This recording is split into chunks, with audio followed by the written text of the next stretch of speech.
Hi dear friends, welcome to my channel. ഇന്ന് നമ്മളൊരു മത്തിയുടെ recipe ആയിട്ടാണ് ചെയ്യുന്നത്. മത്തി കുക്കർ ഫ്രൈ ആണ്.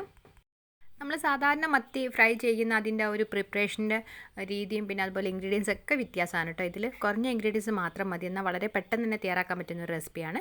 നിങ്ങൾ ഇനി മത്തി വാങ്ങിക്കുന്ന സമയത്ത് ഒരിക്കലെങ്കിലും ഇതുപോലെ ഒന്ന് ട്രൈ ചെയ്ത് നോക്കണം കേട്ടോ. നല്ലൊരു നാടൻ ഒരു വെറൈറ്റി ആയിട്ടുള്ളൊരു ടേസ്റ്റ് തന്നെയാണ്. അപ്പോൾ നമുക്ക് ചോറിൻ്റെയും കപ്പയുടെ കൂടെ കഴിക്കാൻ പറ്റുന്ന നല്ലൊരു വെറൈറ്റി ആയിട്ടുള്ളൊരു ഐറ്റമാണ് കേട്ടോ. അപ്പോൾ നമുക്കിത് എങ്ങനെ ഉണ്ടാക്കുന്നത് നോക്കാം. ഒരു ഡ്രൈ ആയിട്ടുള്ളൊരു പാനിലേക്ക് നമ്മൾ 1 സ്പൂൺ കുരുമുളക് പൊടിയാണ് ഇട്ട് കൊടുക്കുന്നത്. അപ്പോൾ നമ്മളിതിന് മെയിനായിട്ടുള്ള ഒരു ടേസ്റ്റ് കുരുമുളക് പൊടിയാണ് കേട്ടോ. കുറച്ച് മാത്രം നമ്മൾ മുളക് പൊടി ചേർത്താൽ മതി. ഒരു 1/2 ടീസ്പൂൺ മുളക് പൊടി, പിന്നെ അതുപോലെ തന്നെ ഒരു 1/2 ടീസ്പൂൺ മഞ്ഞൾപ്പൊടി, പിന്നെ ഒരു 1/2 ടീസ്പൂൺ ഉപ്പ് പൊടി. അപ്പോൾ ഇത്രയും നമ്മൾ ചേർത്ത് നന്നായിട്ടൊന്ന് മിക്സ് ചെയ്തെടുക്കുകയാണ്. അപ്പോൾ നമ്മളിതിൽ വെള്ളമൊന്നും ചേർക്കണ്ട, നമ്മൾ ഒരു ഡ്രൈ ആയിട്ട് തന്നെ എല്ലാം കൂടെ ഒന്ന് മിക്സ് ചെയ്തെടുക്കുക. ഇനി നമ്മളിതിലേക്ക് ക്ലീൻ ചെയ്ത് വെച്ചിട്ടുള്ള മത്തി ഇട്ട് കൊടുക്കുകയാണ്. അപ്പോൾ ഞാനിവിടെ ഒരു മീഡിയം സൈസിലുള്ള ഒരു 8 മത്തിയാണ് എടുത്തിട്ടുള്ളത്. എന്നിട്ട് നമ്മൾ നന്നായിട്ട് ഈ ഒരു മസാല ഇതിലേക്കൊന്ന് തേച്ച് പിടിപ്പിക്കാൻ കേട്ടോ. നമ്മൾ കൈ കൊണ്ട് തന്നെ ആ ഒരു മീനിലിങ്ങനെ വരഞ്ഞിട്ടുണ്ടായിരുന്നില്ല, ആ ഒരു വരഞ്ഞിട്ടുള്ളതിലേക്കും അതിൻ്റെ അകത്തോട്ടൊക്കെ നന്നായിട്ടൊന്ന് ആ ഒരു മസാല ഒന്ന് തേച്ച് കൊടുക്കുക. അപ്പോൾ നമ്മൾ മാരിനേറ്റ് ചെയ്തൊക്കെ റെഡിയാക്കി എടുത്തിട്ടുണ്ട്. അപ്പോൾ നമ്മൾ ഇങ്ങനെ ഒരു 10 മിനിറ്റ് റെസ്റ്റ് ചെയ്ത് വെച്ചാൽ അതിലേക്ക് ആ ഒരു ഉപ്പും പുളിയൊക്കെ നന്നായിട്ട് അങ്ങ് പിടിച്ചോളും. ഇനിയിപ്പോൾ നമ്മളൊരു കുക്കർ എടുത്തിട്ടുണ്ട്. അപ്പോൾ അതിലേക്ക് ഒരു ഡ്രൈ ആയിട്ടുള്ളൊരു കുക്കറാണ്. എന്നിട്ട് അതിലേക്ക് നമ്മൾ ഒരു 2 ടേബിൾ സ്പൂൺ വെളിച്ചെണ്ണയാണ് ഒഴിച്ച് കൊടുക്കുന്നത്. അപ്പോൾ വെളിച്ചെണ്ണ ഒഴിച്ച് കൊടുത്ത് എല്ലാ ഭാഗത്തേക്കൊന്ന് ചുറ്റിച്ച് കൊടുക്കുക കേട്ടോ. ഇനി ഇതിലേക്ക് നമ്മൾ ചെറിയ ഉള്ളി അരിഞ്ഞതാണ് ഇട്ട് കൊടുക്കുന്നത്. അപ്പോൾ ഒരു 10-12 ചെറിയ ഉള്ളി എടുക്കുക കേട്ടോ. അപ്പോൾ അത്രയും ഇട്ട് കൊടുക്കുക. പിന്നെ അതിൻ്റെ കൂടെ തന്നെ ഒരു സവാളയുടെ ചെറിയൊരു 1/4 ഭാഗം കൂടെ നമ്മളിത് അതുപോലെ ചെറിയ പീസായിട്ടൊന്നും ഇങ്ങനെ കട്ട് ചെയ്തിട്ട് കൊടുക്കുന്നുണ്ട്. അപ്പോൾ നിങ്ങൾക്ക് വേണമെങ്കിൽ സവാള മാത്രമായിട്ടും ചേർത്ത് കൊടുക്കുക കേട്ടോ. ചെറിയ ഉള്ളി ഇല്ലയെന്നുണ്ടെങ്കിൽ അപ്പോൾ ചെറിയ ഉള്ളി കൂടി ചേർക്കുമ്പോൾ ആയിരിക്കും അതിന് കുറച്ചുകൂടി ഒരു ടേസ്റ്റ് ഉണ്ടാവാം. പിന്നെ അതിൻ്റെ കൂടെ തന്നെ നമ്മൾ കുറച്ചധികം തന്നെ കറിവേപ്പില ഇട്ട് കൊടുക്കുന്നുണ്ട്. ഇനി നമ്മളിതിലേക്ക് നമ്മൾ നേരത്തെ മാരിനേറ്റ് ചെയ്ത് വെച്ചിട്ടുണ്ടായിരുന്ന മത്തിയാണ് കേട്ടോ ഇട്ട് കൊടുക്കുന്നത്. അപ്പോൾ നമ്മളിതിങ്ങനെ ഓരോന്നായിട്ടൊന്നും ഇങ്ങനെ നിരത്തി വെച്ച് കൊടുക്കുകയാണ്. അപ്പോൾ നമ്മൾ ഒന്നിൻ്റെ മേലെ വേറൊരു മത്തിയായിട്ട് അങ്ങനെ ചെയ്ത് കൊടുക്കരുത്. അപ്പോൾ ഓരോന്നും ഇങ്ങനെ ഇതുപോലെ ഇങ്ങനെ ഒരു കുക്കറിൽ ഇങ്ങനെ പരത്തി വെച്ച് കൊടുക്കുക. അപ്പോൾ ഒരുപാടുണ്ടെന്നുണ്ടെങ്കിൽ 2 ടൈമിലായിട്ടൊന്നും ഇങ്ങനെ കുക്ക് ചെയ്തെടുക്കുക കേട്ടോ.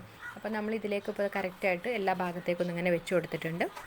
ഇനി നമ്മളിതിലേക്ക് 2 ചെറുനാരങ്ങ വലുപ്പത്തിലുള്ള പുളിയാണ് ചേർത്ത് കൊടുക്കുന്നത്. അപ്പോൾ നന്നായിട്ടൊന്നിങ്ങനെ കുതിർത്ത് വെച്ചിട്ട് നന്നായിട്ടൊന്ന് പിഴിഞ്ഞെടുക്കുകയാണ്. ഏകദേശം ഒരു 1/2 കപ്പോളം കിട്ടിയിട്ടുണ്ട്. എന്നിട്ട് അത് നമ്മൾ ഇതിൽ കംപ്ലീറ്റ് ആയിട്ടൊന്നിങ്ങനെ ഒഴിച്ചു കൊടുക്കുകയാണ്. ആ ഒരു മീനിൻ്റെ മേലേക്കൂടെയും അതുപോലെ സൈഡിലൊക്കെ ഒന്ന് ഒഴിച്ചു കൊടുക്കുകയാണ്. നമുക്ക് എത്രയാണോ ഗ്രേവി വേണ്ടതെന്ന് വെച്ചാൽ അതിനനുസരിച്ച് കുറച്ചുകൂടെയൊക്കെ കൂട്ടി കൊടുക്കാം കേട്ടോ. ഒരു 3/4 കപ്പ് വരെയൊക്കെ വേണമെങ്കിൽ ചേർത്ത് കൊടുക്കാം. അപ്പോൾ ഞാനിത് ഇത്രയും ചേർത്ത് കൊടുത്തിട്ട് നമ്മൾ കുക്കർ ഒന്നിങ്ങനെ അടച്ചു വെക്കുകയാണ്. ആ കുക്കറിൻ്റെ അകത്തുള്ള ഒരു റബ്ബറും പിന്നെ അതുപോലെ ആ ഒരു വെയിറ്റും ഒക്കെ ഇട്ട് കൊടുക്കണേ. ഇനി നമ്മൾ ഫ്ലെയിം ഓൺ ആക്കിയിട്ട് ഹൈ ഫ്ലെയിമിൽ തന്നെ നമ്മൾ ഒരു വിസിൽ വരുന്നവരെ ഒന്ന് വെക്കുക. അപ്പോൾ അത് കഴിഞ്ഞിട്ട് നമുക്ക് ഫ്ലെയിം ഓഫ് ആക്കാം. എന്നിട്ട് കുറച്ച് സമയം കഴിഞ്ഞിട്ട് അതിൻ്റെ ആ ഒരു ആവിയൊക്കെ പോയി കഴിഞ്ഞാൽ നമ്മളിതൊന്ന് തുറന്ന് നോക്കുകയാണേ. സംഭവം നല്ല അടിപൊളിയായിട്ട് തന്നെ കിട്ടിയിട്ടുണ്ട് കേട്ടോ. നല്ലൊരു മണമൊക്കെ വരുന്നുണ്ട്. ആ ഒരു ചെറിയുള്ളിയും കറിവേപ്പിലയും പിന്നെ അതുപോലെ പുളിയും കുരുമുളകൊക്കെ ആയിട്ട് നല്ലൊരു വെറൈറ്റി ആയിട്ടുള്ളൊരു തന്നെയാണ്. നമ്മൾ സാധാരണ ഇഞ്ചും വെളുത്തുള്ളിയും അതുപോലെ കുരുമുളക് പൊടിയും കുറേ മുളക് പൊടിയൊക്കെ ചേർത്തിട്ടാണല്ലോ ചേർക്കുക. അപ്പോൾ അതിൽ നിന്നൊക്കെ വ്യത്യാസമായിട്ട് നമ്മൾ പുളിയാണ് ചേർത്തിട്ടുള്ളത്. എന്നാൽ നല്ലൊരു മണമൊക്കെ വരുന്നുണ്ട്. നമ്മൾ കുക്കറിൽ ഒരു വിസിലടിച്ച് വേവിച്ചിട്ട് മീനൊന്നും ഇങ്ങനെ ഒരുപാട് അങ്ങ് ഡ്രൈ ആയിട്ട് പോകും, അതുപോലെ ഉടഞ്ഞു പോകും, ഒന്നും ചെയ്തിട്ടില്ല. നല്ലൊരു പെർഫെക്റ്റ് ആയിട്ട് തന്നെ കിട്ടിയിട്ടുണ്ട്. ഇനി നമുക്കിത് ചൂടോടുകൂടി സെർവ് ചെയ്യാം. അപ്പോൾ അതിന് വേണ്ടിയിട്ട് ഞാനൊരു വാഴൻ്റെ ഇല എടുത്തിട്ടുണ്ട്. എന്നിട്ട് അതിലേക്കാണ് കേട്ടോ ഇത് സെർവ് ചെയ്യുന്നത്. അപ്പോൾ ആ ഒരു വാഴൻ്റെ ഇലൻ്റെ ടേസ്റ്റൊക്കെ കൂടി ആകുമ്പോൾ നല്ല അടിപൊളിയായിട്ട് തന്നെ നമുക്ക് കിട്ടും. അപ്പോൾ ആദ്യം ഞാൻ ഓരോ മീനായിട്ടൊന്നും ഇങ്ങനെ മുറിഞ്ഞു പോവാതെ എടുത്തിട്ട് നമ്മൾ ആ ഒരു വാഴൻ്റെ ഇലയിലേക്ക് നിരത്തി കൊടുക്കുകയാണ്. അപ്പോൾ അത് കഴിഞ്ഞിട്ട് നമ്മൾ ആ ഒരു ചെറിയുള്ളിയും കുരുമുളകും അതുപോലെ ആ പുളിവെള്ളമൊക്കെ ചേർത്തിട്ടുള്ള ഒരുപാടില്ല, കുറച്ചൊരു ഗ്രേവി ഉണ്ട്. അപ്പോൾ അത് നമ്മൾ ആ ഒരു മീനിൻ്റെ മേലെയും എല്ലാം കൂടെ ഒന്നായിട്ടൊന്ന് ഒഴിച്ചു കൊടുത്തിട്ടുണ്ട്.